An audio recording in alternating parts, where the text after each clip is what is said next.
Good morning. My name is John Spriggs. I'm paramedic with Southern Paramedic Service. I work here at our Stuttgart station. This morning I'm just going to show you a few things about some of our new trucks that we just got in. We have 2 of them here in Stuttgart. One of the things that makes it safer for us and the people that we're transporting is our new stretchers that we have. Instead of us having to lift the stretchers now to put somebody in there and hold them up and carry the weight, all we have to do now is lock it in.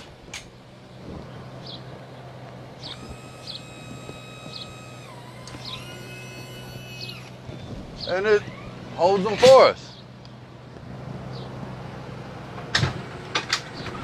Locks in, keeps everything nice and safe. I'm gonna go around to the side door, climb up in, and show you a few things there.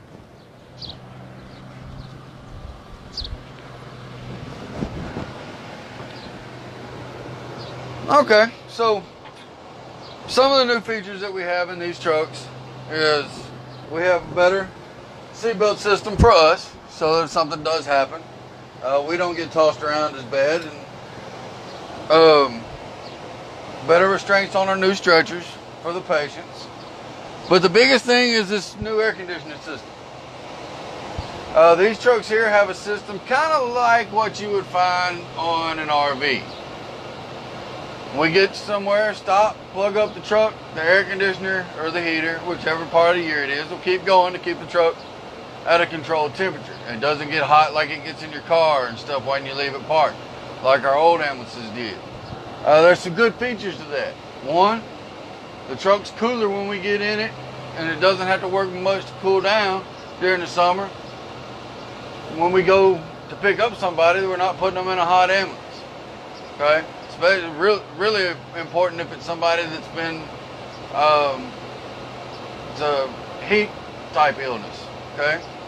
Another thing is, all these medications that we carry have recommended temperatures that they're recommended to be stored at. Okay? If you let those medications get out of that, then their potency is not as much. They generally, one time, 67 clear. without being, hang on just a minute, the truck just cleared a call. One time, you letting these medications get out of the recommended temperature can drop the efficiency of how well that medicine works by about 10%.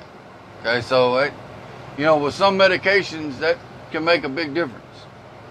So that's one of the things we're striving for when we found that out was, hey, this was a way we can do to, help our medications work better so that we help, the people in the areas we serve better. We carry some stuff that a lot of other ambulance services don't carry. We have some antibiotics that we carry that we use on people with some infections, and we're able to give it for certain broken bones. We'll mix it up and administer it. We have another medication that we carry that we use in trauma patients that we believe has internal bleeding. It will help control that. Just like we put dressings and tourniquets and stuff on external bleeding, this kind of helps internal bleeding clot off. It's a medication that's been used in surgery for years, and finally folks decided, hey, you know what, that'd be pretty good for EMS. We have ventilators on our ambulances, CPAPs, of course, cardiac monitors. We just try to do everything we can to help the people in the areas we serve. Anything else I missed, Eve, that you want me to? No, I mean, if you can just kind of show us, Okay. everything. All right. Well, in this cabinet here is our bandage and stuff. This one up here is all of our IV equipment and medications. Of course, there's our cardiac monitor. All of our stuff for helping people breathe, all of our airway equipment pretty much is up here. And that's pretty standard for the majority of ambulances as to where that stuff is stored. Here is our ventilator. It's a ventilator BiPAP, CPAP machine. We can use to help people breathe. We have a portable suction machine along with the suction that's on the wall. IV pump, the same ones that the hospital uses here, so that when we go to take them to another facility, they have medications going that has to be given at a certain rate, then all we have to do is pop it off their pump, put it on ours, program it real quick, good to go. Don't have to do any other changing out, nothing like that. Done. This radio right here is used to communicate with the Arkansas Trauma Communications Center. We call TraumaCom. It's part of the trauma system folks have heard a lot about the last several years. It's helped save a lot of lives in Arkansas. This other radio, you can't really see, all you can see for it back here is a microphone, is used to contact the hospitals that we're taking patients to let them know, how far out we are and what we're bringing to them. The radios that we use, that we have up front, that we use for communication. Yeah, my sunflower seeds are in the way. But we have a radio up front that we use for communications that is internet based, so that we can be anywhere we have internet in our truck, which is pretty much anywhere. I really haven't ran into many spots that the internet drops out in our truck. We can communicate with our dispatch and with our other units. So pretty much anywhere in the nation we get called to go help in disaster or anything like that, we've still got communications where a lot of other ambulance services do not. Another piece of equipment I'd like to show you that we have is, Drew got it out a while ago. We'll come right this way.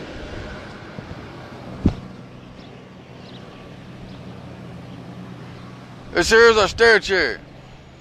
The old stair chairs you had to pick up, carry somebody down the stairs if you put them in it, or we had to use our old spine boards or something like that to take people down steps, stairs. You had the danger of dropping them, falling, whatever. These new ones, we can strap them in. We got handles that extend out, both on the front and on the back, so that makes it easier for us to grab a hold of. And we have these tracks right here on the back. We get ready to go down steps, we fold these tracks out, lean it back, somebody grabs the front, somebody grabs the back. Those tracks just glide right down the edge of the steps. Makes it nice and smooth on us, so we're not getting injured. Makes it easier on the patient. They don't feel like they're going to be dropped, bobbled, anything like that.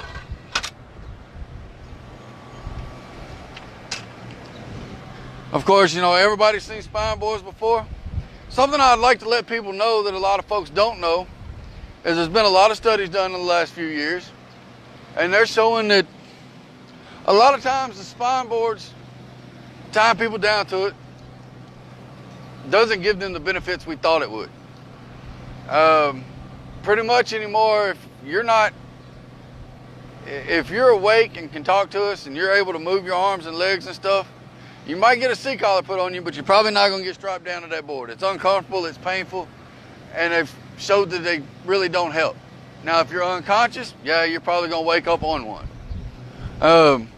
This piece of equipment here, it's called a scoop stretcher.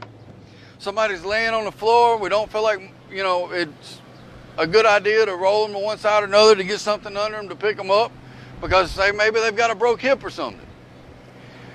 Well, this comes apart. Grab the other end, Daddy.